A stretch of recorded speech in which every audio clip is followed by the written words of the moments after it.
On June 17, 1972, 5 men are arrested for breaking into the Democratic National Committee headquarters at the Watergate Hotel in Washington, D.C.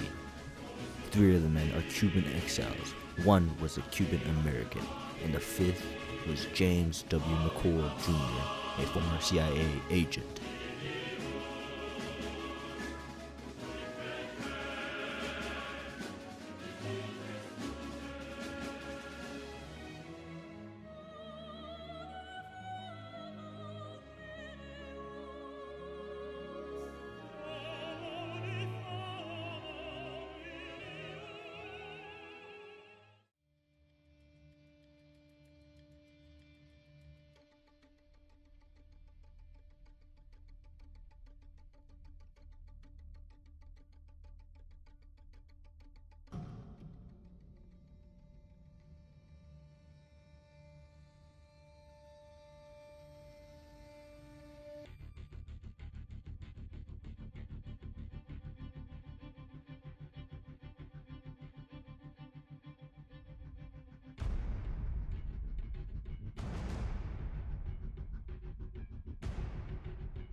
The 5 men needed to return to replace a defective bug in the phone.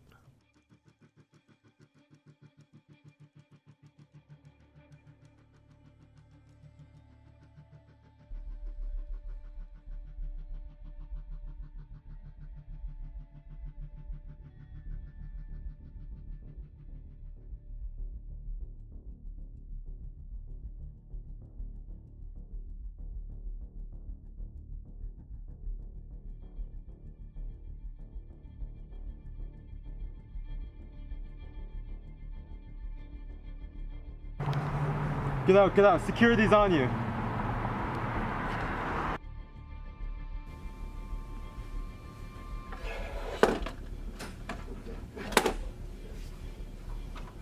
Freeze!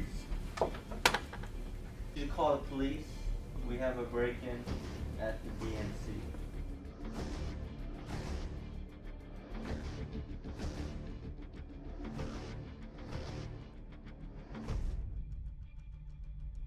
The cops are on their way. You guys messed up. Real bad.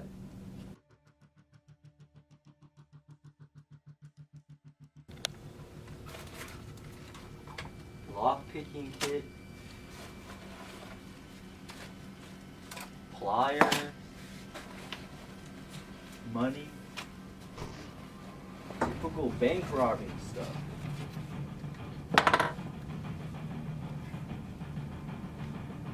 What could this be?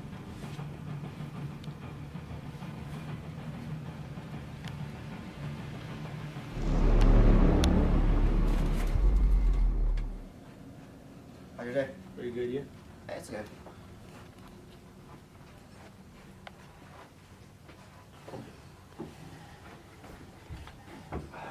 Woodward, Bernstein. There was a break-in at the DNC. I need you guys to take a look into it. Both of us? Why not extend one of us?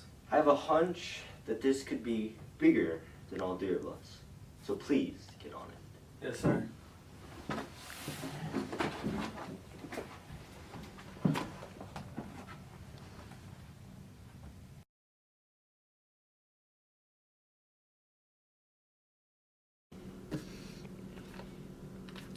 Bernstein, Woodward. dude, this case is even more complicated than I thought it was, man. Like, the burglars are found with 2 checkbooks. One of the checkbooks had the name of Howard Hunt. Doesn't he have ties to Nixon? Exactly. We gotta put this in the news. Agreed. Hello, Mr. Baldwin. What can I help you with today? Hello. I want to tell you about my involvement with the Watergate scandal. On the day of the failed break-in, I was the lookout, and the whole thing was orchestrated by Hunt and Liddy on behalf of Creep.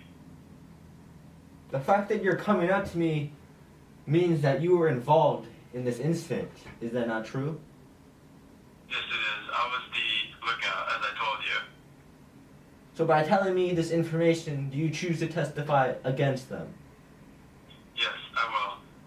After the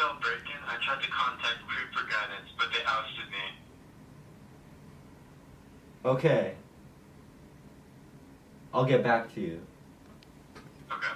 Woodward, what are you doing? I was going over these details before I finalized the Watergate paper. Man, this is gonna be really big for Washington Post. Why is Watergate so important anyways? A group of ex-CIA and FBI agents were involved in the break-in. Maybe they just needed some extra money. Well, there's no valuable items found on them, and they had bugging devices. That's right. There's something bigger going on.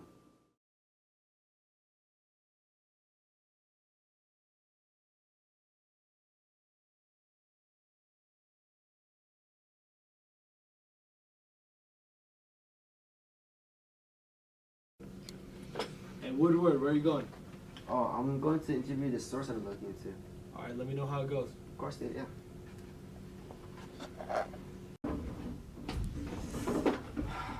So what do you have for me today? This little break-in is just the surface. These men are connected to the high officials of your government. Really?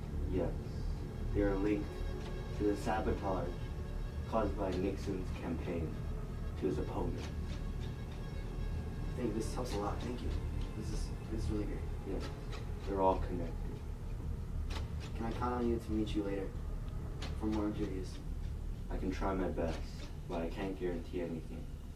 They're getting suspicious. Thank you, sir.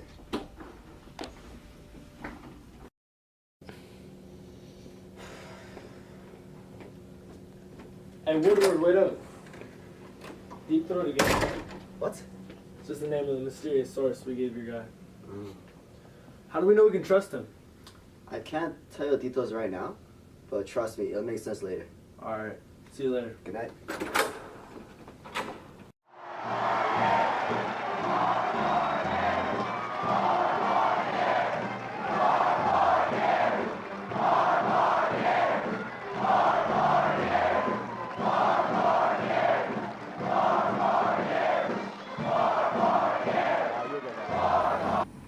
You called for me, Mr. President?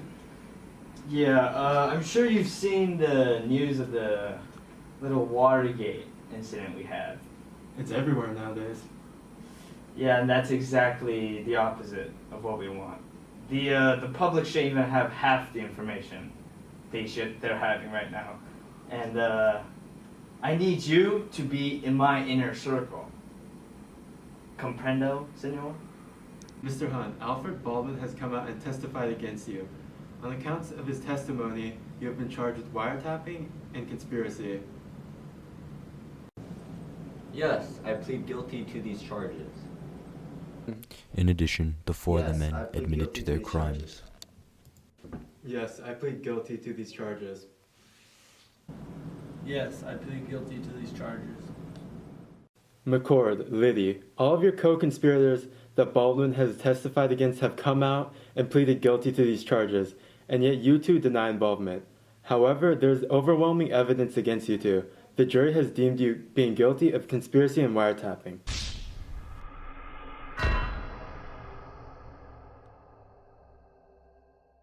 While these men have been convicted on the charges against them, I'm still not satisfied that the pertinent facts have been produced before an American jury, and I urge the U.S. Senate to look further into it. Mr. Richardson? As Attorney General, I appoint you, Archibald Cox, as special prosecutor, and I give you the task of investigating the president's involvement in Watergate. Thank you, sir. Of course. Dean, I'm going to have to ask you to resign from your position.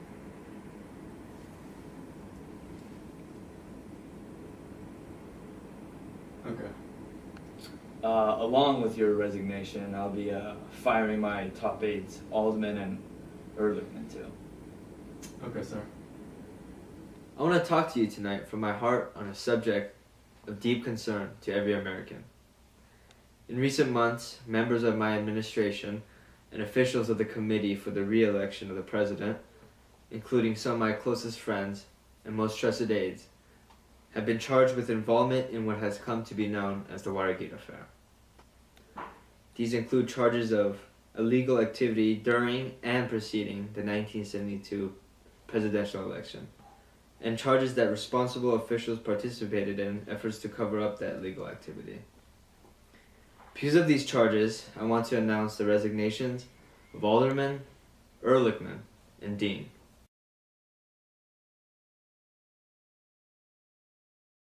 We will commence with the Watergate hearing, starting with White House counsel John Dean. What did President Nixon know, and when did he know it? Mr. Baker and jury, President Nixon not only knew about Watergate, but is deeply involved in the scandal, and in fact ordered the execution of it. And this is not all. Nixon has been carrying out other illegal activities in politics, as something he refers to as his dirty tricks campaign. Next, we will commence the hearing of Alexander Butterfield, Nixon's deputy assistant. Butterfield, are you aware of the installation of any listening devices in the Oval Office? Yes, I am aware. This sucks. Cox is aware of the listening devices in the Oval Office. He's ordering a subpoena on the tapes right now. I have to get rid of them now.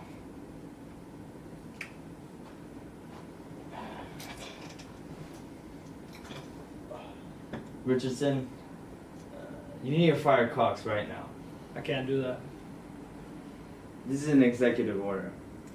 I'm gonna have to resign then. Fine. Have it your way. You want to talk to me, Mr. President? Ruckelshaus, Richardson has resigned from his position, so I have a favor to ask of you. I need you to fire Cox. Yeah, I don't think I can do that, sir. I'm sorry. Well, I'm ordering you to fire him. I think I'm gonna have to resign, sir. Thank you, though.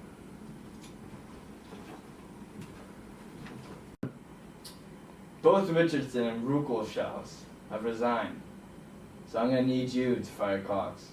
I'll do it. Thank you. I'll remember this.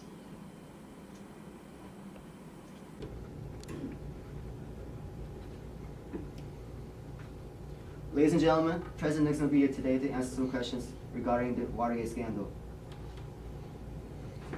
Mr. President!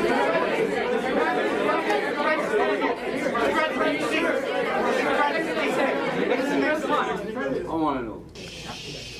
Mr. President, Harry Rosenfeld of the Washington Post. Sir, there have been reports that the Secret Service was asked at your direction or authorization to tap the telephone of your brother Donald Nixon. Is this true, sir? And if so, why? Mr. President, do you feel that the executive privilege is absolute? Mr. President, Paul Poorman from the South Pasadena Tribune. Are you personally satisfied, sir, that the investigation of the Watergate matter is complete to your satisfaction? And if so, could you tell us what your plans are to tell the American people about the facts of the case with regard, again, to your credibility in this matter? Mr. President, I am Jeanette Chanley of Kansas City Times. Not being a member of the Washington Press Corps, I'm not going to ask you when you are going to retire, but I am going to ask you, when you do leave the White House, what do you plan to do? Mr. President, Q. Richard Smicer from the Oak Ridger in Oak Ridge, Tennessee. Senator Mark Hatfield said recently that we demand so much of a president. We ask him to play so many roles that no man can hold that kind of responsibility without having to share that responsibility with all Americans. To what extent do you think that this explains possibly how something like Watergate can occur?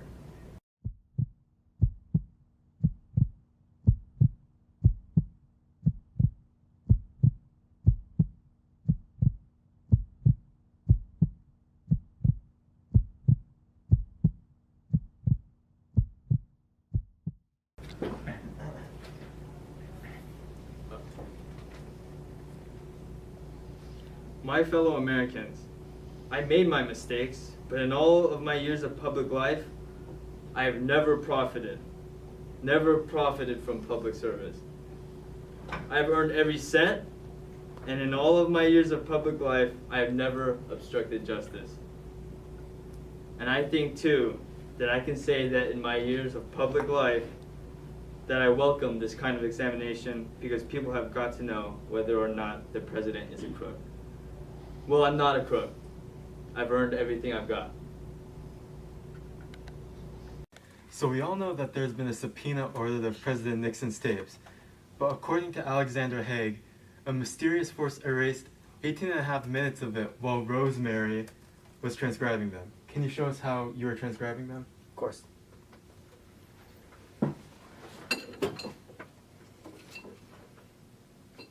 Yeah, that's it. Thank you. Well, anyways, let's listen to what we do have.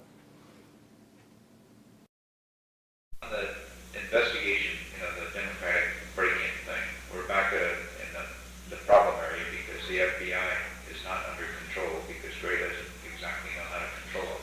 And they have, their investigation is now leading into some productive areas because they've been able to trace the money, not through the money itself, but through the bank, sources, and the banker himself, and it goes some directions we don't want it to go.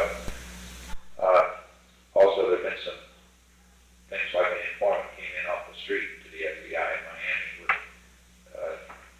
a photographer who has a friend who's a photographer who developed some films for this guy Parker. And the films had pictures of Democratic National Committee letterhead documents and things. So there's things like that that are filtering in. Mitchell came up with yesterday, and John Dean analyzed very carefully last night and concurs now with Mitchell's recommendation that the only way to solve this, and we're set up beautifully to do it, the only network that paid any attention to last night was NBC, who did a massive story on the Cuban thing and all.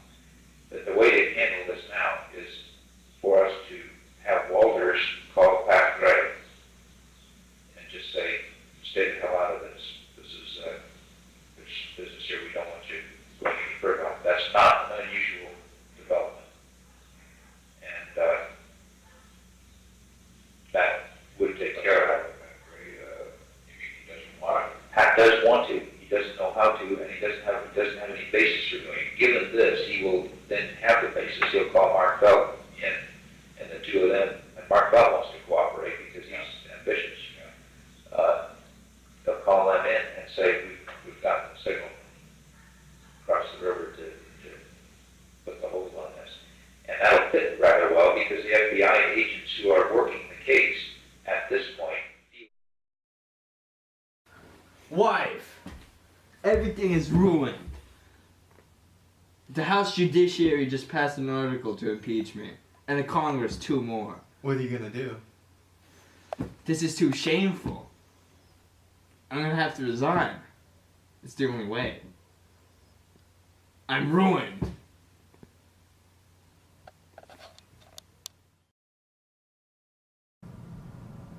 I've never been a quitter. To leave office before my term is completed is abhorrent to every instinct in my body. But as president, I must put the interest of America first. America needs a full-time president and a full-time Congress, particularly at this time with problems we face at home and abroad. To continue to fight through the months ahead for my personal vindication would almost totally absorb the time and attention of both the president and the Congress in a period when our entire focus should be on the great issues of peace abroad and prosperity without inflation at home.